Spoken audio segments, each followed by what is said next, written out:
চরিত্র তো জানেনি, এরা তো একেবারে সন্ত্রাসী, অগ্নি সন্ত্রাস। গতকালকেও দেখেছেন কতগুলি বাস পুড়িয়েছে, এর আগে মানুষকে জীবন্ত মানুষগুলি পুড়িয়ে পুড়িয়ে হত্যা করেছে।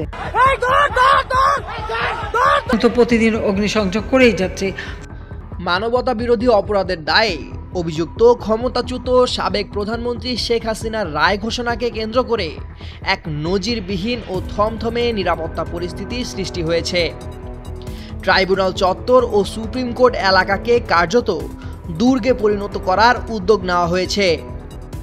সম্ভাব্য বড় ধরনের নাশকতার আশঙ্কায় এবং আইন শৃঙ্খলা পরিস্থিতির অবনতি রোধে সুপ্রিম কোর্ট প্রশাসন জরুরি চিঠি দিয়ে ট্রাইব্যুনাল ও এর আশেপাশে পর্যাপ্ত সেনা সদস্য মোতায়েন চেয়েছে।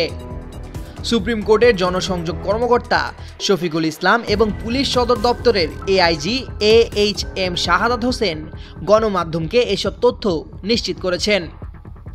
নিরাপত্তার এই কঠোর বলয়ের মধ্যেও অন্ধকারের সুযোগ নিয়ে রাজধানীতে সক্রিয় হয়ে উঠেছে নাশকতার আওয়ামী কুশীলবরা। রায়ের ঠিক আগের রাতে শনিবার রাজধানীর বিভিন্ন স্থানে ককটেল বিস্ফোরণ ও অগ্নিসংযোগের ঘটনায় জনমনে তীব্র আতঙ্ক ছড়িয়ে পড়ে।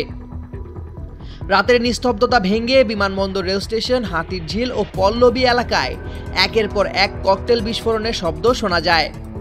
অন্যদিকে হাজারীবাগ, বেড়িবাঁধ, দক্ষিণ কেরানীগঞ্জ এবং সাভারে যাত্রীবাহী বাসে দেওয়া আগুনের লেলিহান শিখা সাধারণ মানুষের মনে ভীতি সঞ্চার করেছে।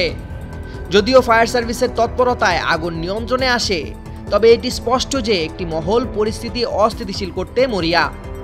সামাজিক যোগাযোগ মাধ্যমে শাটডাউনের ডাক এবং রাজপথে চোরাগোপ্তা হামলার চেষ্টা সবকিছু মোকাবেলায় আইনশৃঙ্খলা বাহিনী এখন জিরো টলারেন্স নীতিতে। পুলিশ সদর দপ্তরের এআইজি শাহাদাত হোসেন সাফ জানিয়েছেন, যে কোনো ধরনের অরাজকতা, ভাঙচুর বা উস্কানি বিন্দুমাত্র বরদাস্ত করা হবে না। ঢাকাসহ গুরুত্বপূর্ণ পয়েন্টগুলোতে বিশেষ টিম, চেকপোস্ট এবং গোয়েন্দা নজরদারি জোরদার করা হয়েছে।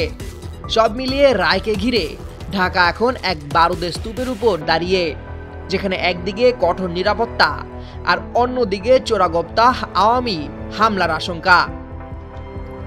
Desk report, 21 television.